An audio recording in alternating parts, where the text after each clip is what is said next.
So you like movies where all of a sudden, without explanation, everyone's naked? I mean, that's not why I like those movies. There's a hell of a through line, though. Like, it happens a lot. I think it's happened less than you're making it out to be, but okay. Was there nudity in Robin Hood, Prince of Thieves? Kevin Costner's butt. Kevin Costner's butt. I don't think there was any in Robin Hood Men in Tights. There definitely was in Conan. Equilibrium, I don't even remember. That's the Christian Bale one? Yeah. That was forever ago. Yeah. Jeez. Holy Grail, no. Unbreakable? No. No. Split, no. Glass, no. Slevin, yes. Usual Suspects? I feel like there might have been. No. No? I don't think so. Defendor? No. Bubba Hotep?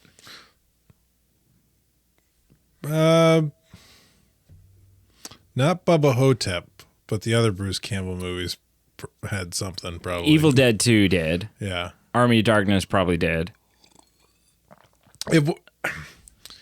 Some of those, I think there's a caveat in those ones because some of them were Deadites. My Name is Bruce definitely did. Yeah. Bad Santa definitely did. Did I pick Bad Santa? Yes. I did. Yeah. No, well, yeah. I felt shoehorned into Bad Santa. Why? Because you've seen all the Christmas movies. I really haven't. You had tons of options. Seeking a Friend for the End of the World, no. RoboCop, yes. RoboCop 2, no. Unstoppables, no. So you're batting a little less than 50%. Anyways. But you made it out to be orgies. Only one of them had an orgy. Anyways. There's a film that I feel like will get me caught up. Because I did show you Sex Tape, but there's really not a lot of nudity in Sex Tape, right? Like everything's kind of obscured. We watched Sex Tape for the show? Yeah. Like, yeah. Oh. Yeah. Cameron Diaz and Jason Segel. They upload their sex tape to the cloud. Right. Yeah, it was a comedy. Not that long ago, at all. Because you were going to watch something else and then... And you're like, oh, I've seen it halfway through. Right. Anyways, the 1995 Elizabeth Berkley movie, Showgirls. Have you seen it? No.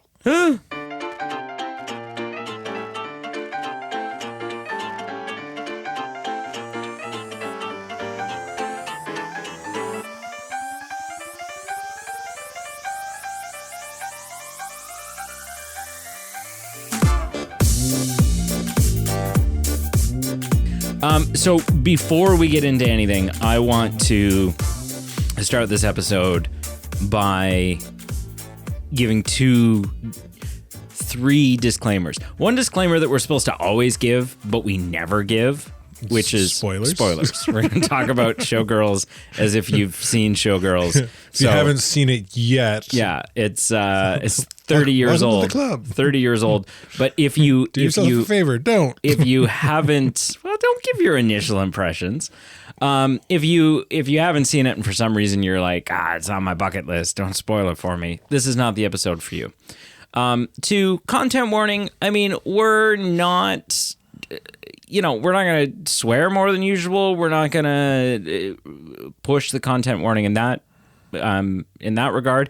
But it is a film about a showgirl who, in a topless Las Vegas show, who starts out her Las Vegas career in stripping and all that stuff. So we're going to talk about some stuff that, I don't know, if you're dumb enough to have your kids in the car when you're listening to this show to begin with, maybe this is not the episode for that. And finally, something that we don't do very often, but we have done before, I'm going to give a trigger warning. I think trigger warnings are overused, but I think in this case, there is a scene in this film that depicts some aggressive and non-consensual sexual acts. And we're not gonna detail it. We're not gonna act out the scene as a radio drama. But it's a part of the film. I think is a pivotal part of the film because it sort of changes, it not a plot twist, but it kind of redirects the story a bit, and is sort of crucial to the story that's being told by the end. So we are definitely going to discuss that a little bit. We'll do it as tastefully and tactfully as we can. But if that's something that you just really don't want to hear at all, we understand completely, and please come back and see us in the next episode. What he said. Yeah. So, boobs. And monkeys. Boobs and monkeys. I showed you a film. Your two favorite things in this whole universe. Boobs and monkeys in a film. Who says boobs are one of my favorite things? Okay, well, because I'm a dude. Used to be. I'm a dude. So there was a point in time, like 10 years ago, if I asked you, what are your two favorite things? What are your three favorite things? You would have said the three Bs: beers, boobs, and baboons. No. Baboons aren't monkeys. They're apes. Hello and welcome to the Movie Men Podcast. Chocolate milk doesn't start with a B. We are the B team. The B team. The B team. My name is Brady. And I, Carl. And yeah, so this week it was my pick. And Carl had never seen Showgirls. I had, and I will, like, full disclosure, Showgirls is a movie that I discovered. I've only seen once prior to this. You only watched it once? Yeah. Okay. I only saw it once prior to this on TV. After, like, it probably started playing on TV at like 11:30 or 12 o'clock at night on Showcase, which, for those that don't know, Friday Night Showcase back in the day on cable was like, that was as filthy as TV got. The gloves were off. The gloves were off. That's where the pants were off too. And I don't know for sure, but if I had to guess, I'm going to say I was probably about 12 years old or 13. I was probably 13 and had a TV in my bedroom, and my bedroom was in the basement. Parents were on the top floor, so you could stay up watching TV even though, you're supposed to shut the TV off at a certain time. And yeah, so I learned a lot from Showcase after 11 o'clock on a Friday. But yeah, it was on TV, and really prior to watching it with you today, today was a little bit of a fact-finding mission for me, because all I really remembered about it, like I remembered certain scenes, but all I really knew about it was that it was a film that 13-year-old me went, ooh, me like. Boobies. Boobies, right? And that was it. It was a 13-year-old mindset of like, ooh, I shouldn't be watching this. I'm gonna turn the volume down a little. But I had no idea or no perception of, but is this actually good? I knew that I knew a couple of things. You weren't watching it for the art. Well, not when I was 13, no. I knew a couple of things about this film. I knew that, number one, it was a box office flop. Didn't do well at the box office. They showed it in the wrong theaters. Was panned by critics. Was supposed to, before this film even came out, they were developing a sequel, which ended up getting canceled. It was, and sort of the end of this film is a tease to that when you see, Nomi's headed to Los Angeles. She's going to be on a silver screen. Right. And that was going to be her taking on Hollywood. So that got canceled. They did actually make a sequel to this in 2011, without Nomi or without Nomi's character or Elizabeth Berkley returning. But the girl that played Penny, the other, like the stripper that shows up, Hope, it's like her story, right? It's her leaving and trying to elevate herself to, Isn't whatever. she the dancer who got with the other guy? She ends up with James Smith. Yeah. But so anyway, so that's all I kind of knew about it. I didn't know if I thought it was any good. I did know, though, that it is considered to have achieved cult status. That it was gained some popularity well after its release for like ironic viewing. Yeah. And then through that, people, it started to become beloved to those people who are like, well, I've watched it so many times, and I love this movie now. So initial impressions. I think there are some weaknesses of this film. I think that at times some of the dialogue feels not great. Like some of the dialogue doesn't necessarily feel natural.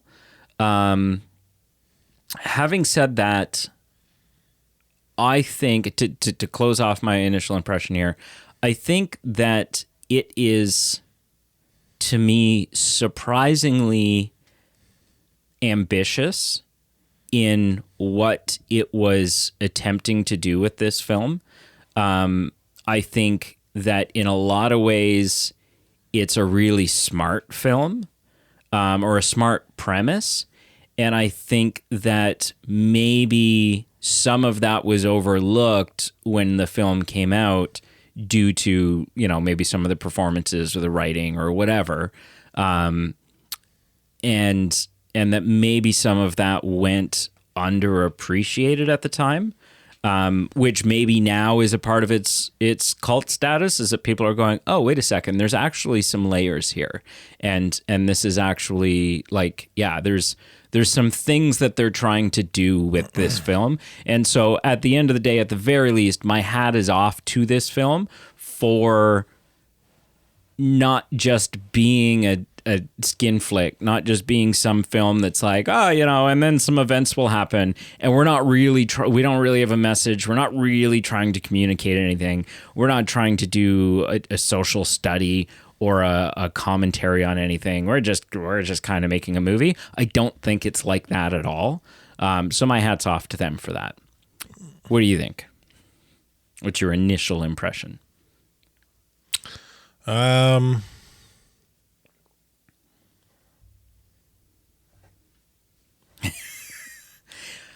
want to bring, because the viewer can't see, Carl sat down in the chair and he had a real like, I'm ready to shit talk this film. This film's garbage. And then the whole time I was giving my initial impression, Carl had a little bit of a look on his face that's like, son of a bitch. Right? Like a little bit of like, not that I've changed your mind, but that it's given you some pause to what your initial impression was going to be. I've had pause since the end of since the movie finished. Okay. Because the movie's got a story. Yeah. And the story's not overly bad. But then I don't know. There's probably a lot of kind of from where my own personal values and life perspective will say. Yeah. There's a lot of hard stuff to kind of look past and go, this is quality filmmaking. And then I think there's also, and you kind of alluded to it a little bit, there's also some like not great filmmaking in there as well. There are some issues with it for sure. Yeah. And that's where I'll leave it. Okay. So, I mean, I'm curious to unpack some of it. Yeah. Well, that's what we're here for. So, but unpack specifically some of the stuff that you said. So like it is, yeah, it's a story about a girl who at the start of the film, we see her hitchhiking. She's doesn't seem to actually have a destination in mind.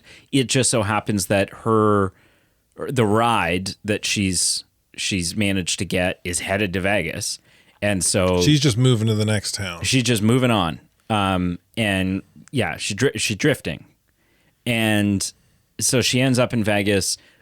She clearly knows, like she has some knowledge about dance. She knows dance moves by their names and has a passion for dancing, wants to dance, be a dancer, ends up stripping until she can, catch her break type of thing and get into, and then she works her way up through the sort of showgirl ladder to the point that she is the headliner, right? She's the main. So it and there's a lot of nudity in this film, like graphic nudity.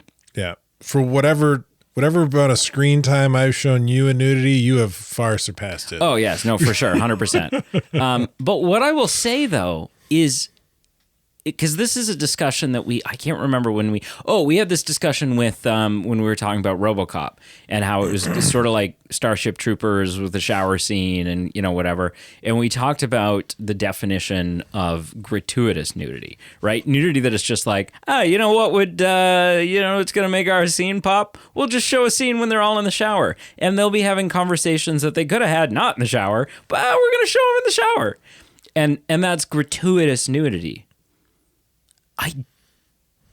There's not really a lot of, because of the premise of this film, because of the setting of this film, because she is a stripper and it's dealing with sort of the behind the scenes of strip club culture, and it's dealing with a topless Las Vegas show and sort of the behind the scenes aspects and environment of that. There aren't a lot of moments in this film, if any, where the nudity isn't there serving the story for story purposes. It's not super gratuitous. It's graphic and it's plentiful. Yes. Yeah. This would be me grappling with my own worldviews. So I'm curious about that. So open up that can of worms. You make a good point about gratuitous versus plentiful, and what was the other word you used there? Graphic. Graphic, right? But because it's so plentiful and graphic, it's edging into gratuitous, even though I understand the premise of the film and the setting of the film, but it's still like there was no point where someone was naked and you could think to yourself, well, you wouldn't be naked in this moment. No, it right. But I think you still start to. It's not like full blown gratuitous for no reason, but just the obscene amount, sure, kind of edges it in that direction. So I'm curious. The part that you're grappling with. All of it. No, but I mean, that where that line, like, just in the conversation of like, is it gratuitous or is it just plentiful? But I mean, with like personal worldviews and stuff, or like your morals. Well, I've got a more conservative worldview and a Christian values, and so. But I think it's worth acknowledging that this film at no point glorifies the strip club scene. It doesn't glorify. True. It's very damning of like she's in a bad place. It doesn't. I don't. In my opinion, it doesn't change that question, answering the question of gratuitous or plentiful. Interesting. Or what, it's kind of a, I feel like it's more of a, not a black and white answer, but like the worldview doesn't really change that argument. I don't think. But I mean, but like it would be different if it's like, hey, I'm going to show you a film all about how wonderful stripping is and everyone should be a stripper. Oh, right. Sure. Like that's a different can of worms. So, I mean, I guess that brings us to what I find to be so. I would say, while it doesn't necessarily glorify it, it doesn't, like the strip club owner shows up after she's like had her big break, and he's like, and all of a sudden it feels like they were a family. Because he's trying to lure her back. Because she was his best stripper. That's not the way I saw that. Well, why else would he be there? He's not there to congratulate her. That's exactly why he was there. No. That's the way they portrayed the same that. guy that was gonna give her more money and more job security if she performed oral sex on him.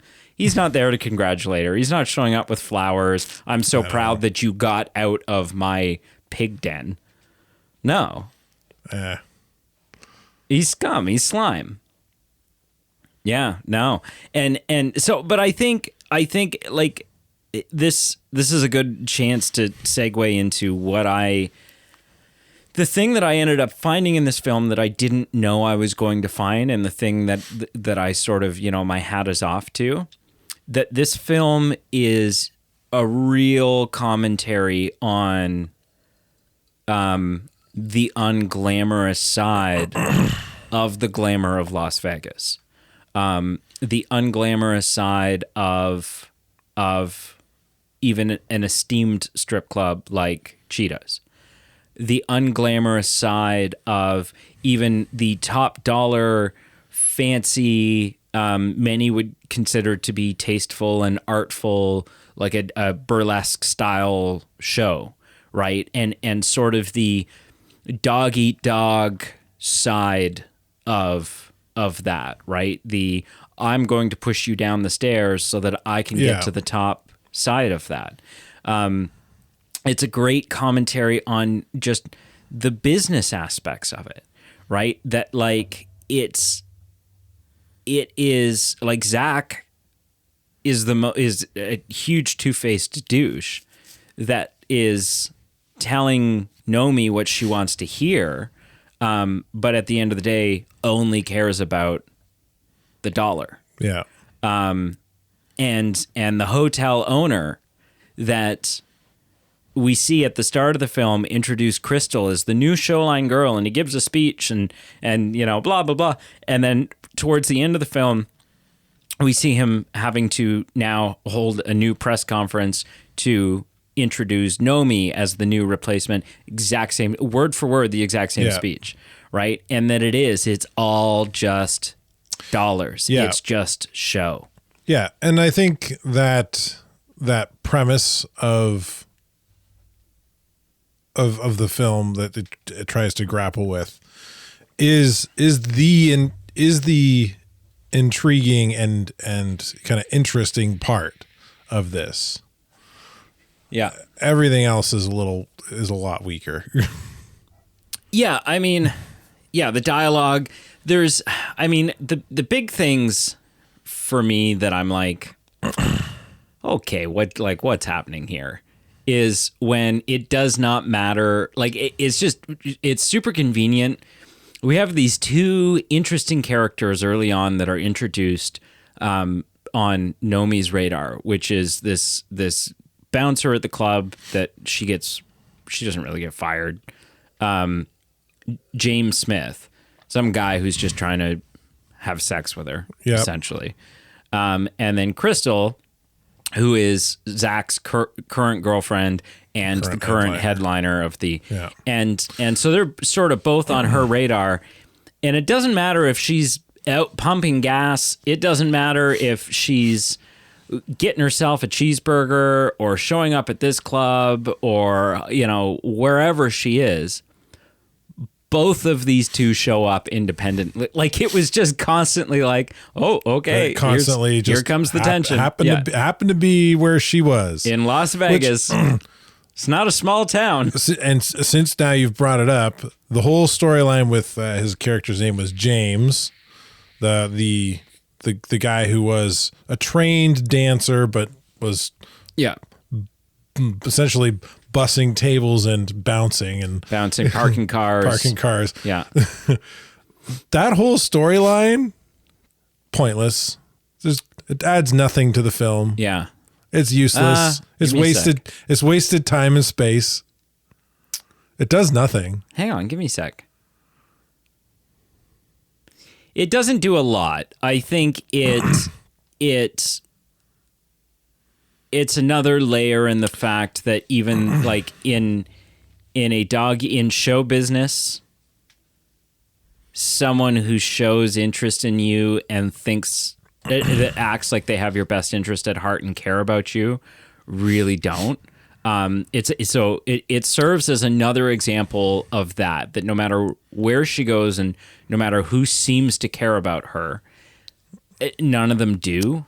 But outside of that, the film already does that with other characters. No, for sure. And if you want to beat us over the head with it, you don't have to introduce another character. No, for sure. And another storyline. For sure. It's wasted time. Like, this movie was 2 hours long. It could have been an hour and a half. This is your new thing. But this one, like, the last one was like, it felt just a little long. This one is like, that whole storyline could have got cut and it would have been the exact same film. The storyline does nothing to progress her and her character growth. And that storyline affects nobody else in the film. I mean, nobody of importance. Because it affects Hope or whatever her name was. But she's like a side character. She's unimportant to begin with. It's one more person that she's able to realize she's better off without. So but she doesn't trust or think she's better off with anybody but what's Molly. her name? Molly. That's the only person. No, but she does let her guard down with James a little bit. For like half a second. Yeah, and then but then goes to come back there, right? She gets the audition, she's all excited, and she goes to come back to celebrate with him, and that's when she realizes she's back to square one. He's slime. There's no character growth. It doesn't grow her character. It doesn't do whatever. anything. We're just splitting hairs, but yeah, I don't disagree, right? I'm not saying he's integral to the story. I don't think it's 100% like who was that guy? But I think it's a weak part of the film for sure. And yeah, I would use stronger language. You wouldn't be missing a ton by removing it. So you'd be missing more nudity. Hardly, right? Hardly. Well, there's a little bit. There's a little bit. But yeah, no, Yeah, I was really surprised, I think, by how much even though I was like, well, this film is not a masterpiece. Still while watching it, I'm like, but this is like, they're doing something here. And they're not taking chances, but they're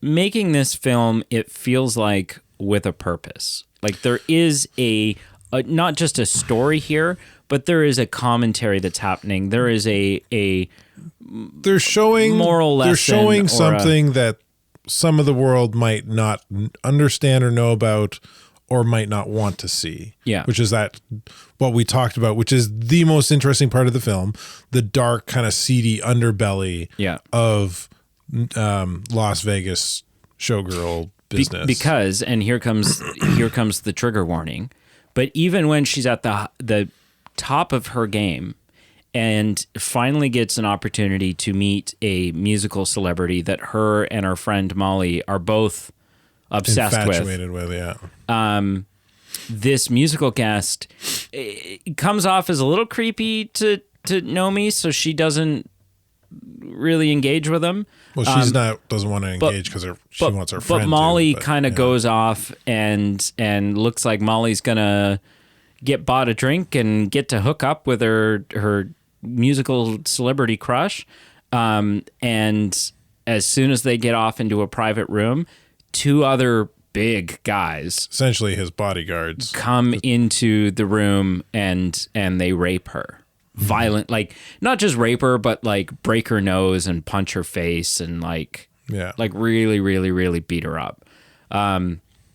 Which then leads Nomi on this kind of like she's at the hospital and Zach's there, and she's like, well, why aren't the police here yet? And Zach's like, because they're not coming.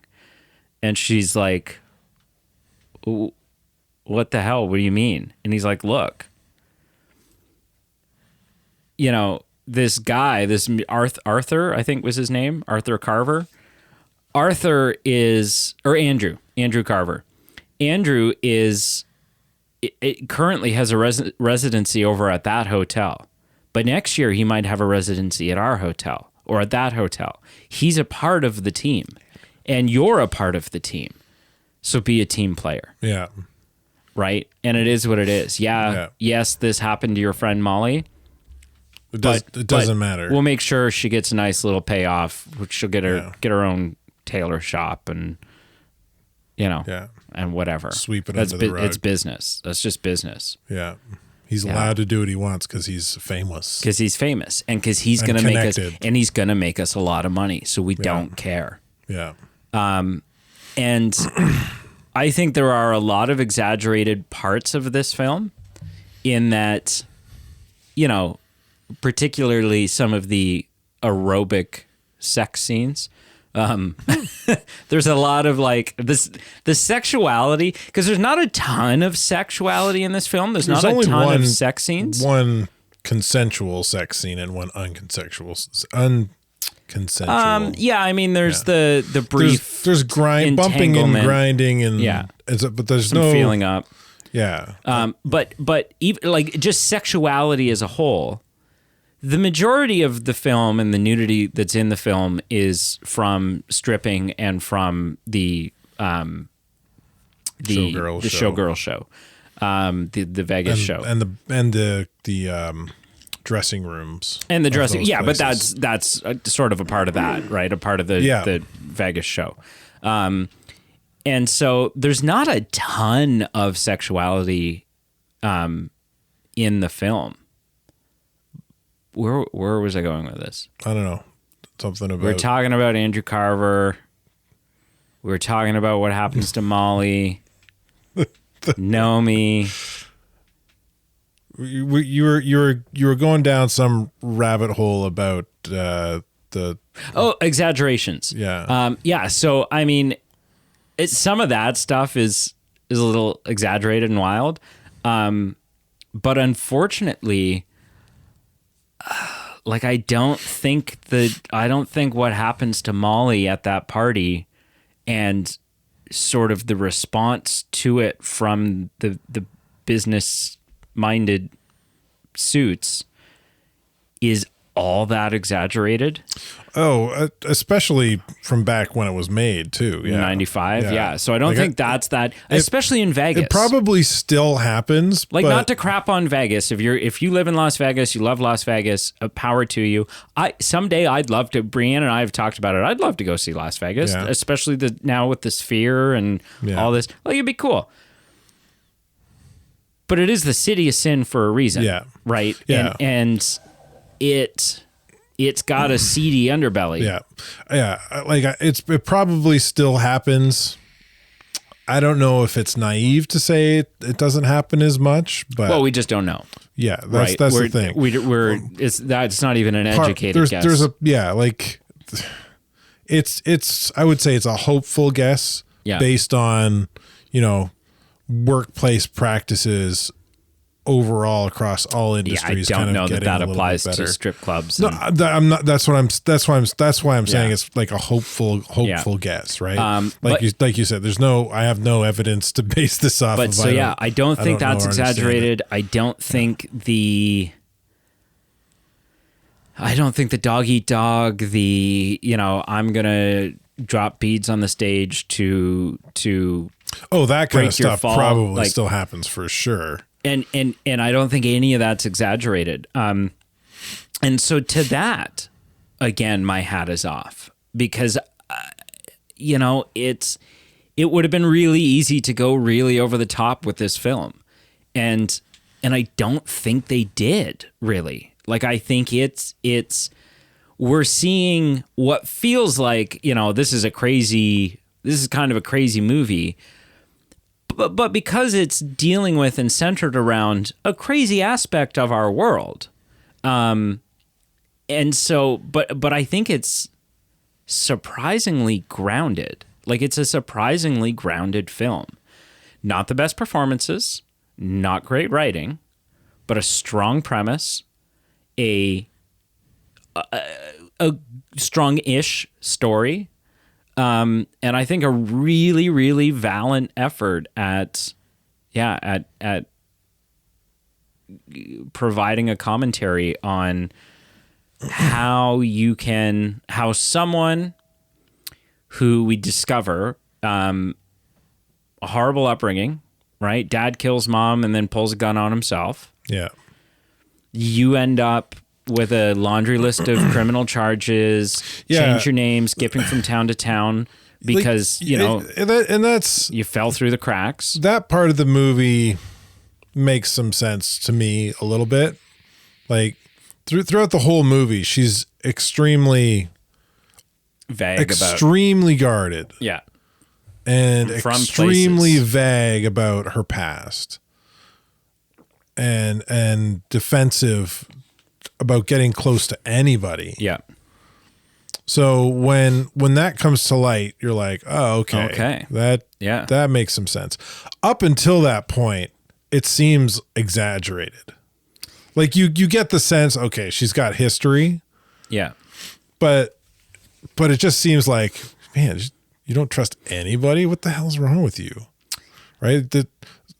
Yeah. But then when all that is revealed, it's like, oh, okay. Yeah. But then also, you just wrote the absolute worst story anybody could have to give her reason to be that way, which I don't know if that's bad writing or not. On one hand, it makes sense, and there are people who have those lived experiences, who have that life. But on the other hand, it's just like kind of like what you were saying with some of the other stuff. Like, that's convenient. Yeah, I mean, I didn't see it that way as much, but I don't know how I feel about it. I don't want to crap on it. Yeah, then don't. But I don't. I'm also a little conflicted about it because it seems kind of a little convenient. But yeah, it's not a horrible premise. Yeah. For a character. So well, and you come to see how someone who has that upbringing drifts from town to town, never finds, any sort of security in terms of a place to live or friends and family, steady income. Has to work illicit and illegal jobs. She says, I did what I had to do. Yeah. And if either, the right systems, she ran away from a foster home, she did whatever, if either the right systems aren't in place or you fall through the cracks of those systems, or you don't fall through the cracks of the system and the system is in place, but it's a shit system. And the system itself just fails you. Yeah, and you're done wrong by it. Right? Like this is it. All that stuff hardens you, and it hardens you fast. And you can end up in this, and especially, and this is I don't mean this in an objectifying way, because like the film, so much of that is like, there's a commentary of this film too about the objectification of women. When all of those things happen, and you have a flat tummy and large breasts and are tall and blonde and have a nice tan and know how to dance, it unfortunately that just draws the scuzzies out of the woodwork that much more.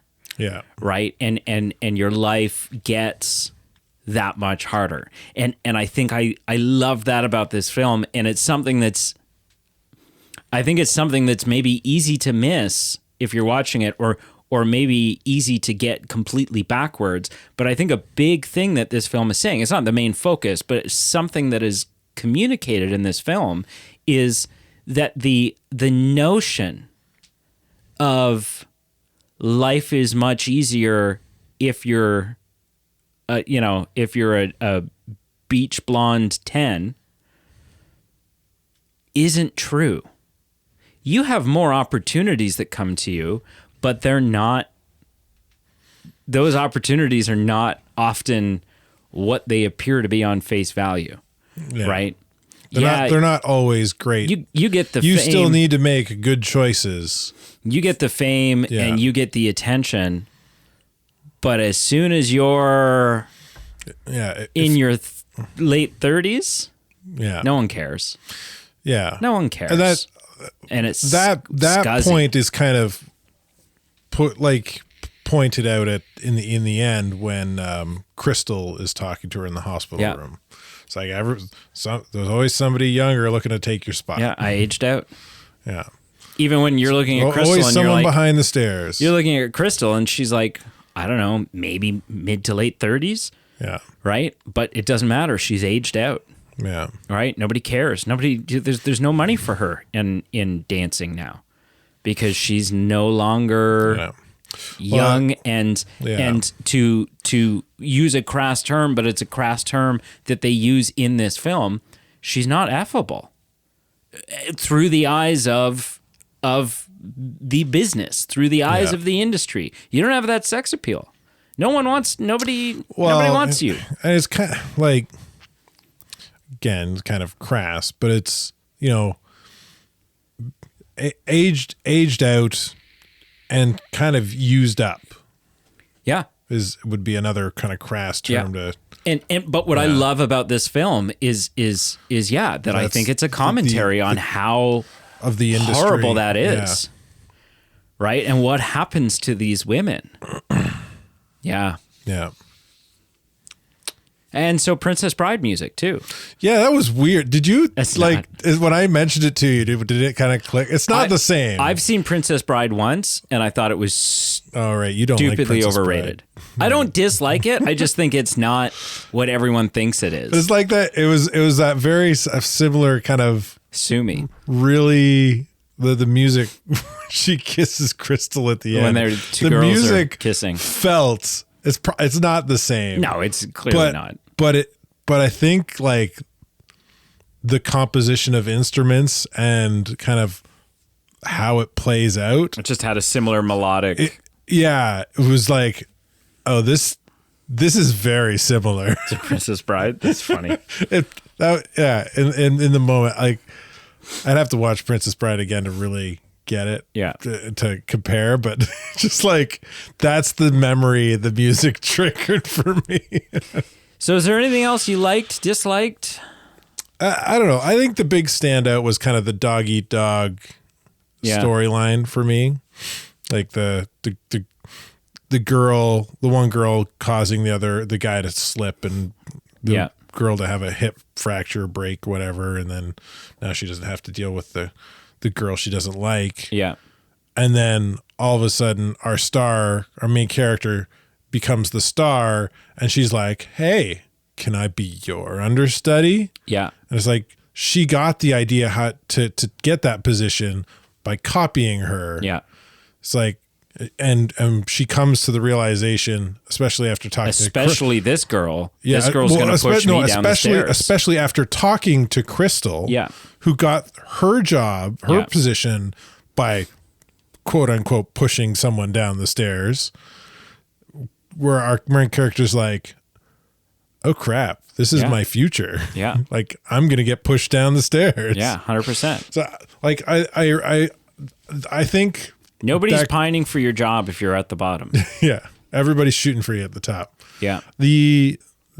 That was the most kind of, that story kind of tied into the seedy underbelly story of the industry itself. Really was the kind of more interesting parts of it. Yeah.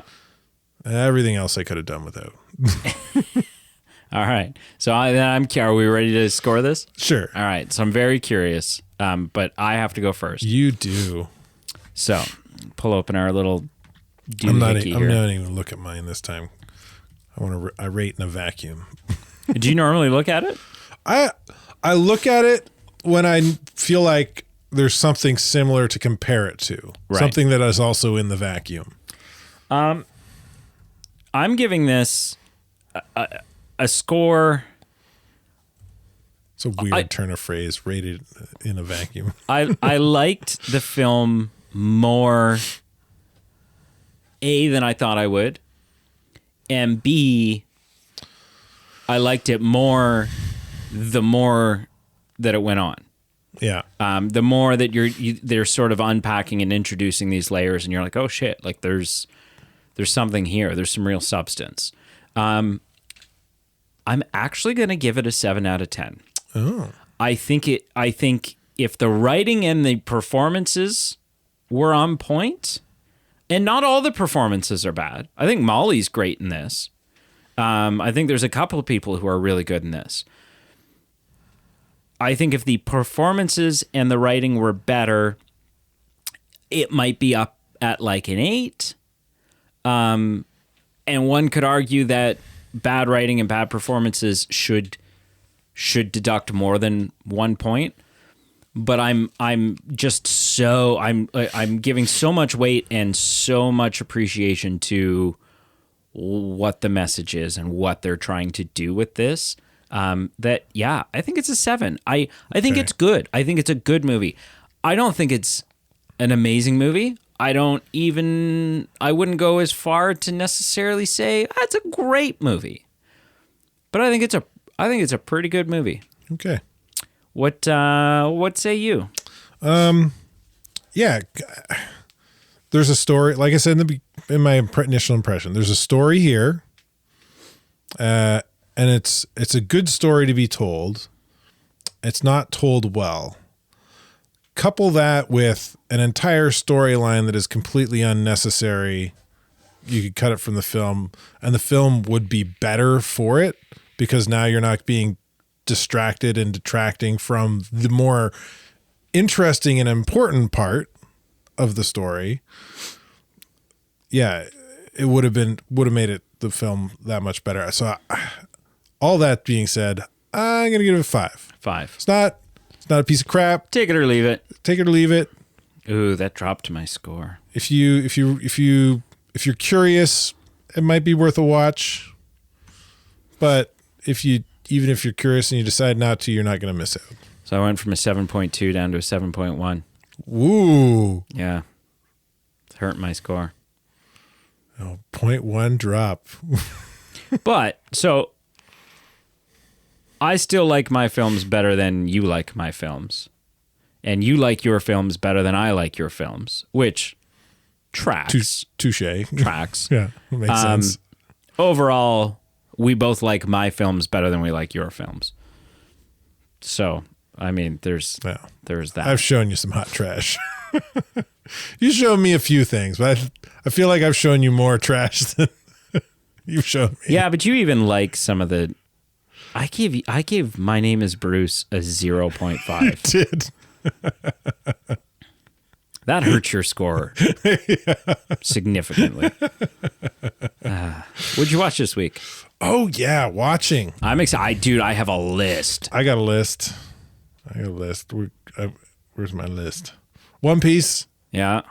Oh, surprise. We're in full battle mode for the culminating story for the story arc that we're currently in. Yeah. In Wano. Wano's wrapping up. Probably got another 20 or 30 episodes.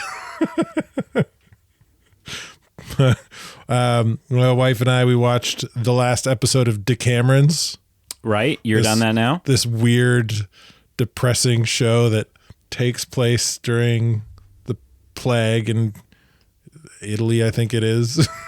Yeah, okay. Where everybody's lying and not who they seem they are. It is the ending is sad and depressing, even though it's just kind of sad and depressing. Okay. But it was a good show. And then we did two family movie nights. One with the boys. Okay. And then one we were just like, well, let's just put the boys to bed. It's already late.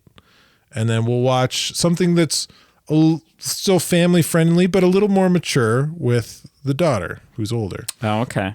So the full family watched Oh, actually, no, it was just me and the boys because my wife is in a play right now, and she was out for Playing. for production, She was out playing. and my daughter was at a friend's house. She was out doing something. So me and the boys Doing something better than sitting at home with a bunch of boys. yeah, we watched Mario.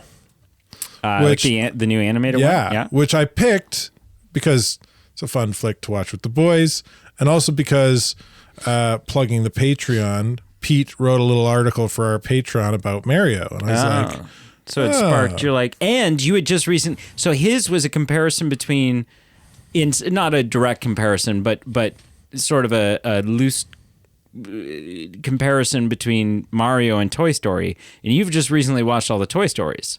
yes. So that's sort of a fun thing for you to. Oh, we did do another full movie night because I don't have it down here. We watched Minions too, which wasn't my pick. Like like the second Minions No, film. like Minions as well.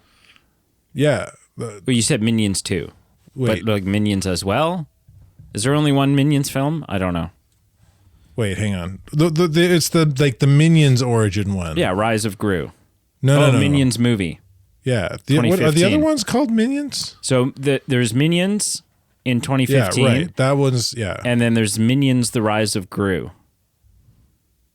Yeah. What's the other one called? Despicable Me. Despicable Me, right? Yeah. Yeah.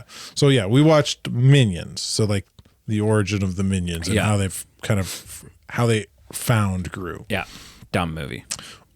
Well, I thought it was interesting that my daughter ended up picking that because it kind of like Pete's article touched on Toy Story, comparing it to Mario, but he also had a little shot at Despicable Me in there. Yeah.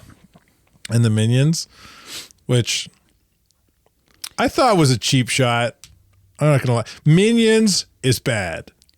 Minions is the perfect example of how sometimes a funny auxiliary character works as an auxiliary character. Yeah, but not as a primary premise. Like you wouldn't do an hour and a half. I mean, maybe they have because there's so many friggin' Ice Age movies. But the little squirrel that can Yeah. never get his acorn. Yeah. You wouldn't give him a do an full- hour and a yeah. half of that. Yeah. But they probably have. I mean, there probably is. Well, there's probably shorts anyway, but like I like Despicable Me. I think it's a heartwarming, great show. I would the agree. first one is really good. All three. Really? Yeah. The villain in the second one was The so villain weak. in the second one was weak. The second one's the weakest of them. The third, actually, there's 4 now. Is there? I didn't watch the third one. So 1 is he meets the girls. 2 is he meets the wife. 3 is he meets the brother, the unknown brother, because he was raised by his mom. Right. And his brother was raised by his dad. And the brother's like a goody two shoes kind of. He wasn't really raised to be evil, even though his dad is like a super evil dude. But he struggles with it. Oh, Despicable Me. And then the fourth one is They have the a kid. Gru family, and there's a new baby boy. Yeah. And I would say they all kind of work well together. They kind of grow and build off each other for the main storylines. The villain of 2, not great. The brother in the third one, Just kind of annoying. it's kind of a weird storyline, but it does kind of work to kind of grow the family and Gru as a character who starts out in number 1 only caring for himself and being evil. the most evil man in the world. Yeah. Kind of turning him towards that. No, be the good guy, be the hero, be the family man. And then 4 is kind of like the capstone to all that. Anyway, all that to be said, Mario. I think Pete's onto something with the Mario. Yeah. Yeah, I think there's it's a really fun film. I think it's fun. It does justice to the franchise. We've reviewed it. Did I review it? I don't with think you, you, or I don't think and you were Pete part of reviewed it. Yeah. Anyway, I've watched it a couple times now. It does justice to the franchise. It's a really fun film and story that they chose. And the only crappy part of that movie is Is the voice of Donkey Kong. The Donkey Kong He things who shall not be named. Oh, maybe you and I reviewed it. Oh, yeah. I remember us going on about I think that. we did. Yeah. I just thought the movie was anticlimactic. Like I don't think it has the big payoff fight or battle or whatever that it should at the end. But aside from that, yeah, I think it's a charming film. I got more. Man, I'm going wrong. He put his phone down. He's like, oh. And then the last film, the film that I watched with my wife and my daughter. Yes. It's a little more mature, but still family friendly. Jim Carrey movie. Okay. Classic Jim Carrey movie. Define classic. What decade? Early years. 90s. Yeah. Ace Ventura. No. Cable Guy. No. Dumb and Dumber. No. Green. The Mask. Mask. It's really not family friendly. It's not horrible. But a lot of those jokes are. It's not horrible. Yeah. For a 12-year-old, she got most of them. Yeah, like when he pulls out the used condom while making weather No, animal blends. She missed that one. Thank God. Thank God. But we'll explain that to you in never. Well, like him making Aruga jokes and stuff like that as he's sitting at the table, and she thought that was funny. But man, I've mentioned it before how she gets anxious watching films. Yes. Right? When there's tense moments or a scary moment. Or violence. She doesn't like violence. So there was a few moments she was just like, no, don't do it. No. What about the dog? Not the dog. And then when the dog starts like doing heroic things, she's like, yeah, dog. Yeah. Yeah. That's wild. At the very end of the movie, she really enjoyed it. That's wild, eh? That she. Yeah. Yeah. Well, when we're watching the film or at the end of the film, when we kind of, especially when she ends the film and she's kind of like still kind of on edge about, like she ended The Mask and she's fine. Right. But sometimes she ends the film and she's kind of still a little bit shook, and we actually have some conversations and talk about it and work through it. A lot of that conversation is, it's not real and they're just acting, and he didn't really die he didn't really get hurt. Yeah. We'll watch another movie that he's in tomorrow night and you'll see he's okay. But also along with that, I also like to pepper in that conversation, like, well, it's important that you're feeling these, or else the movie sucked. Right. If the movie didn't make you feel something, it didn't do its job. Right. Right. The fact that you're feeling the tension means the movie's doing a good job. Yeah. I like that. So, yeah. That's good. Anyway, that's everything I watched. Cool. What did you watch? Well, we're still watching Clone Wars. Yeah. About halfway through season 4. Yeah. We just finished the Krell? The Jedi that gets placed in charge of Anakin's squadron. The four-armed dude? Turns the same species as Dex. Yeah. And so we just finished that one. It's good. It's good, but it's long. That one's a dark one. And it's a 4-episode arc, and most of them are 2-3 at the most. And so it drags a little bit. Especially because it's not really until the 4th episode of that when you're like, oh, he's evil, right? Up until that point, he's kind of just disagreeable and does things a little differently, right? But I think Brienne's having a lot of fun with it. There's been some great. We've seen the father, son, daughter storyline. Yeah, the what do they call them? Something of the Force. Children. The children of the Force. Is that it? Yeah. Oh. So that one's cool. They're the children. He's the father. The father. Yeah. So that one's cool. They have a name for all three of them combined. And it's a big deal because it changes Star Wars canon. It changes Star Wars canon. You're like, this is not like. And Dave Filoni uses it in Rebels too. Yes, and you're like floats throughout. Anakin's gone dark side almost a little before he does it in Revenge of the Sith. And it's also important for Ahsoka's storyline. Yes, because now we don't spoil anything. Just don't talk about things to come. I don't think I am. All right, I'm just saying. Just put a pin in it. We'll come back to it. It's fine. Well, you've seen it. Yes, but Brienne hasn't, and she listens to the show. No, like what I'm about to say is something is from that storyline. Oh, okay. Because the daughter dies. Yes. And Anakin essentially. Oh, the fact that she's been revived by the light side of the Force. By the daughter's essence. Yeah. And she is the light side of the Force. The daughter always had that owl following her around. Yeah. And now for the rest of the shows, that's her insignia. It's Ahsoka. It's following Ahsoka. So there's this assumption at the end of that storyline that Ahsoka has now taken the place of the daughter, and Anakin has taken the place of the son. So that's cool. There's a couple storylines that we haven't gotten to yet that I'm excited for Brienne to see. Stuff like the rite of passage stuff, right? When the younglings are when we get to see like, okay, this is when you go find your kyber crystal. Oh yeah. And this is like fun. That's fun. Yeah.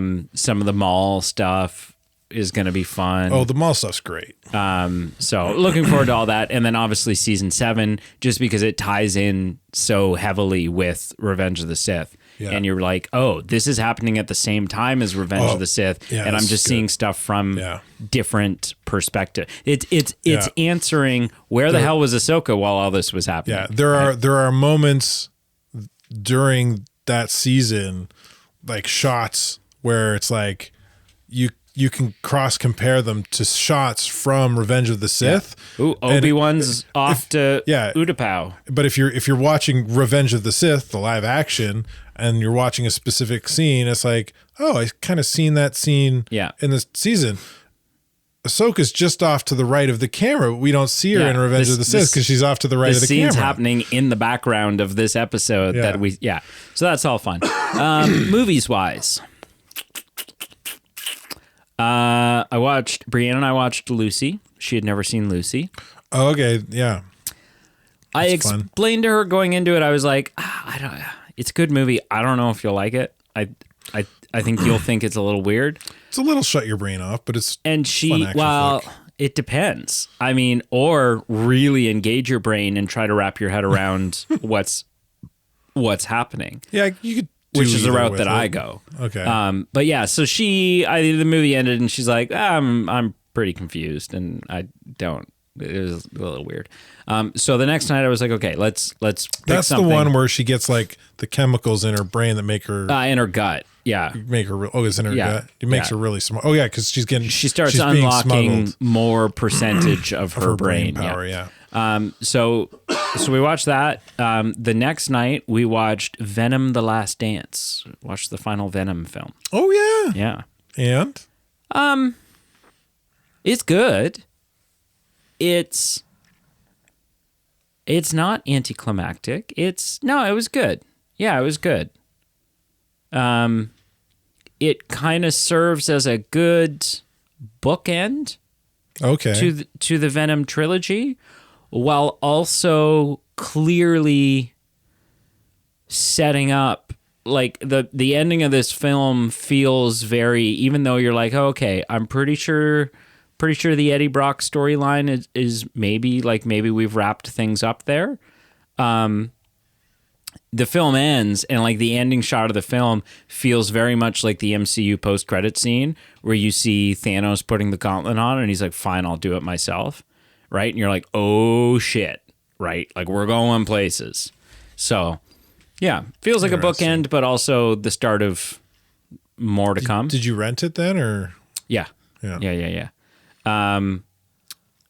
it worth renting? Yeah, I would say so. Then I watched on Netflix. I watched the Adam Sandler Jennifer Aniston murder mystery. Oh yeah, it's okay. It's funny. It's like a funnier but not as good Knives Out. Is kind of a little bit. Yeah. It's not as good from like a murder mystery whodunit investigation standpoint. It's not as good as Knives Out, but it's certainly funnier because it's comedy, right? It's Adam Sandler. Yeah. And I think maybe that's it. Yeah. Yeah, because then we went to go see Captain America. Yeah, we saw Captain America together. Yeah.